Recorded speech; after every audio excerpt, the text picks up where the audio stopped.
10వ అధ్యాయము విభూతి యోగము. శ్రీ భగవానుడు చెబుతున్నాడు, మహాబాహో, నీవు నామీద ప్రేమగలవాడవు. కావున నీ మేలు కోరి నేను మరలా చెబుతున్నాను. నా మాటలనే వినుము. నా పుట్టుక గురించి దేవతలుగాని మహర్షులుగాని తెలుసుకొనలేరు. ఎందుకనగా నేను ఆ దేవతలకును మహర్షులకును మూలకారణమైన వాడను. నన్ను జన్మరహితునిగా, అనాది అయిన వానిగా మరియు సకల లోకమహేశ్వరునిగా తెలుసుకున్నవాడు మానవులలో జ్ఞాని. అట్టివాడు పాపముల నుండి విముక్తుడగును. బుద్ధి, జ్ఞానము, మోహరాహిత్యము, క్షమ, సత్యము, ఇంద్రియ నిగ్రహము, మనోనిగ్రహము, సుఖము, దుఃఖము, పుట్టుక, వినాశము, భయము, అభయము, అహింస, సమానత, సంతోషము, తపస్సు, దానము, కీర్తి, అపకీర్తి, ఈ విధమైన వేరువేరు భావాలు నా వల్లనే ప్రాణులకు కలుగుతున్నాయి. సప్తఋషులు, వారికంటే పూర్వులు అయిన సనకాది మహామునులు, మనువులు మొదలగు వారందరూ నా భక్తులే. నా సంకల్పము వలనే జన్మించిరి. ఈ జగత్తునందలి సమస్త ప్రాణులును వీరి సంతానమే.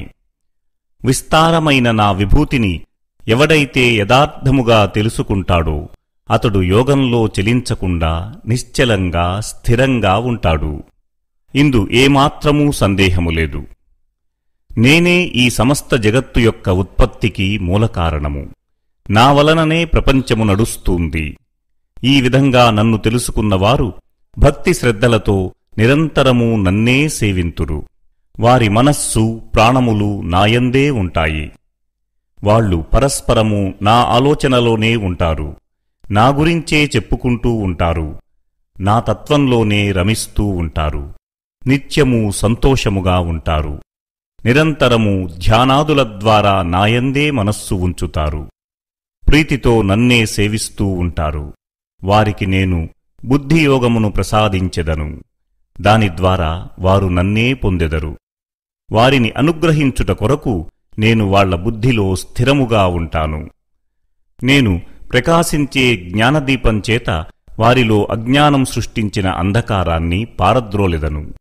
అర్జునుడు పలికెను, నీవు పరబ్రహ్మవు, పరంధాముడవు, పరమ పవిత్రుడవు.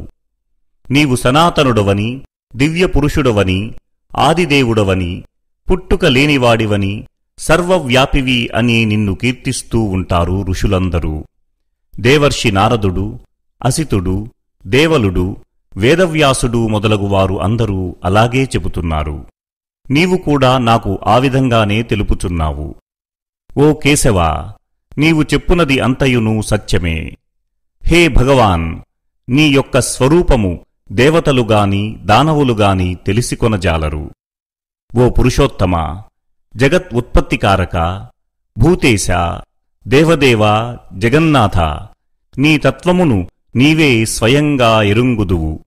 సమస్త లోకములందును నీ దివ్య విభూతుల ద్వారా వ్యాపించి స్థితుడవై ఉన్నావు.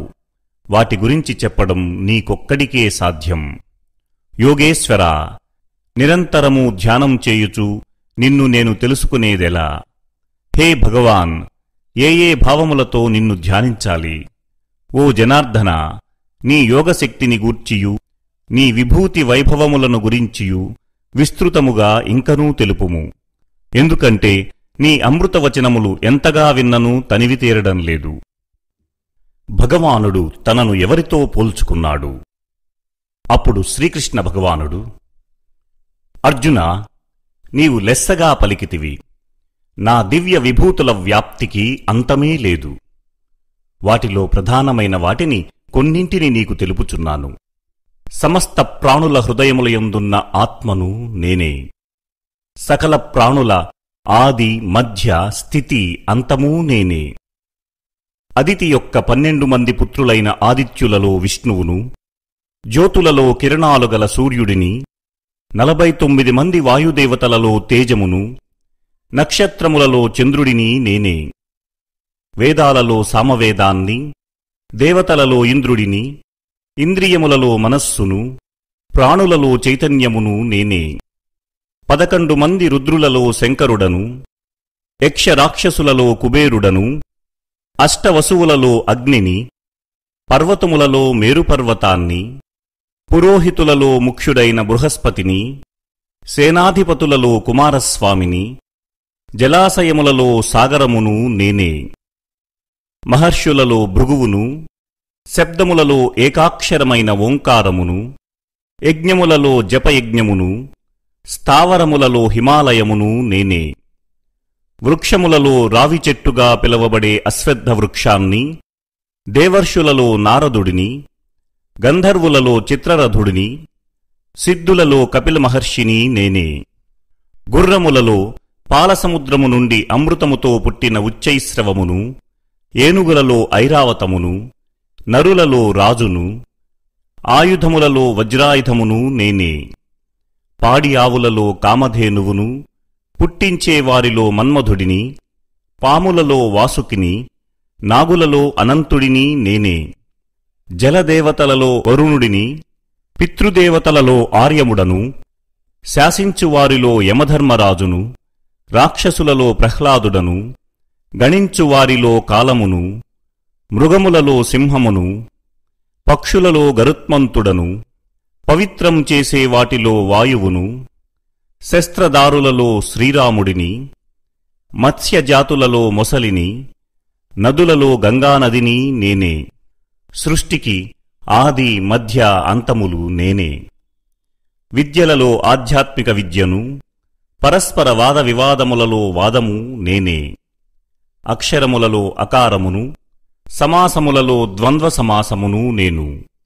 క్షయమెరుగని కాలాన్ని, విశ్వతోముఖుడైన విరాట్పురుషుడను, ధరించువాడను, పోషించువాడను నేనే.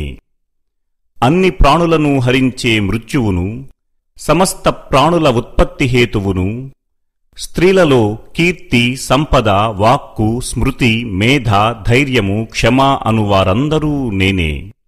గానము చేయుటకు అనువైన శృతులలో బృహత్సామమును, ఛందస్సులలో గాయత్రీ ఛందస్సును, నెలలలో మార్గశిరమును, ఋతువులలో వసంత ఋతువును, మోసగాళ్లలో జోదమును, తేజోవంతులలో తేజస్సును, విజేతలలో జయమును, సాత్వికులలో సత్వగుణమును, యాదవులలో వాసుదేవుడను, పాండవులలో అర్జునుడిని, మునులలో వ్యాసుడిని, కవులలో శుక్రాచార్యుడిని, శిక్షించువారిలో దండమును, జయము కోరేవారిలో నీతిని, రహస్యములలో మౌనమును, జ్ఞానులలో తత్వజ్ఞానమును నేనే. సర్వప్రాణుల ఉత్పత్తికి కారణమైన బీజమును నేనే. ఈ చరాచర ప్రపంచంలో నేను లేని వస్తువు లేదు. పరంతప, నా దివ్య విభూతులకు అంతమే లేదు. నా విభూతుల యొక్క విస్తృతిని గురించి సంక్షిప్తంగా చెప్పినాను. వైభవము, కాంతివంతము, శక్తివంతమైన వస్తువేదైనను అది నా తేజస్సులోని అంశమేనని తెలుసుకో. అర్జున, ఇంతకంటే విస్తృతంగా తెలుసుకుని ప్రయోజనమేమి? ఈ సంపూర్ణ జగత్తును నేను కేవలం ఒక అంశతోనే ధరించి ఉన్నాను. ఈ విధంగా ఉపనిషత్తు, బ్రహ్మవిద్య, యోగశాస్త్రము, శ్రీకృష్ణార్జున సంవాదము అయిన శ్రీమద్భగవద్గీత యందు విభూతియోగము అనే 10వ అధ్యాయము సమాప్తం.